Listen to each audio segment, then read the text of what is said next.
The death last week of 27-year-old Chidinma Ajoku, a commercial officer at the Federal Aviation Authority of Nigeria, and 29-year-old Chinaeze, a colleague, has once again opened the floodgates to public outcry against the growing menace of heavy-duty articulated vehicles and their poorly clamped containers on Nigerian roads.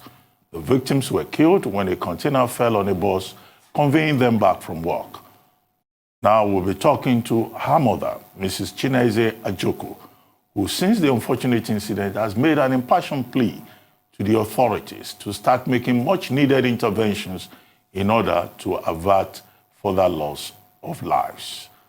Good morning, madam, and thank you for joining us. Our condolences. Adesua, you go first. Indeed. We're so sorry for your loss, and no one can imagine, the pain you're going through. But you are demanding justice. What has to happen for you to say you have received justice on behalf of your daughter? What are you demanding? I'm demanding justice because I think we've been careless in this country in making sure that laws are enforced. There's a law that these containers should be plying in the night when motorists are very few.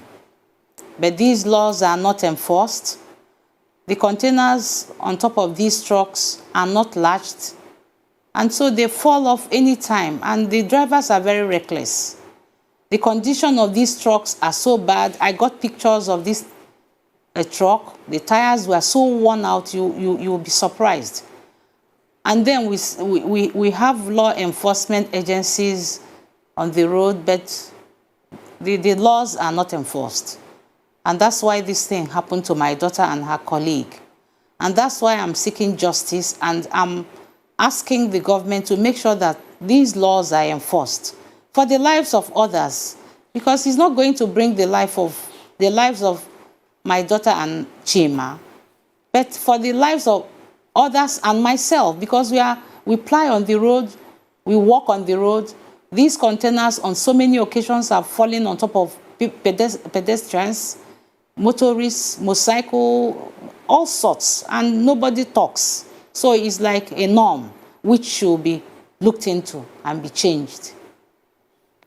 I mean, Ma, what's failed me as regards, how to console you, but I know God, in His infinite mercy, will do that for you. You've said we want reforms, we want to enforce the laws. Yeah, you're speaking to us in the media now. What else have you been doing? I know you started an advocacy as regards this. Do you plan to immortalize her, with a foundation for road safety and the likes?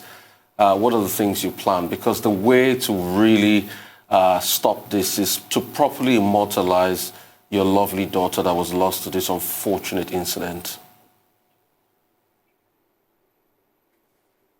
Well, regarding that aspect, it's not even what I'm thinking of now, even though some of our friends have come up with those ideas. I'm sure that so many bodies could do that, but what I'm fighting for right now is not about immortalization. I'm just fighting for the laws to be enforced, and that some of these drivers that drive these trucks are not even qualified drivers. You see small boys, 16, 17, 18, driving trailers.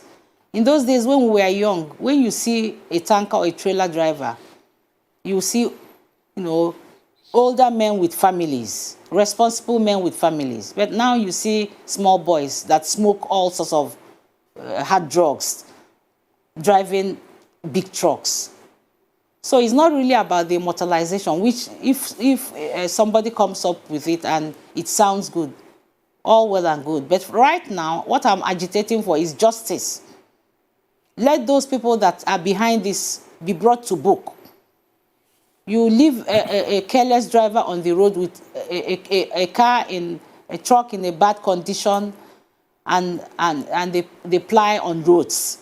So that's what I'm agitating for, justice for Chidinma and Chima.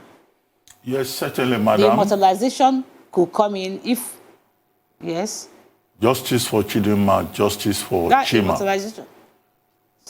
Yes, but I was going to ask Yes, you. because Chima was a... Go ahead, go ahead. You were going to say something? Please go ahead. Why I'm saying justice for Chidinma and Chima, both of them were colleagues in FAN, Federal Airport Authority, and both of them left their the job, their office and entered the bus together and died together.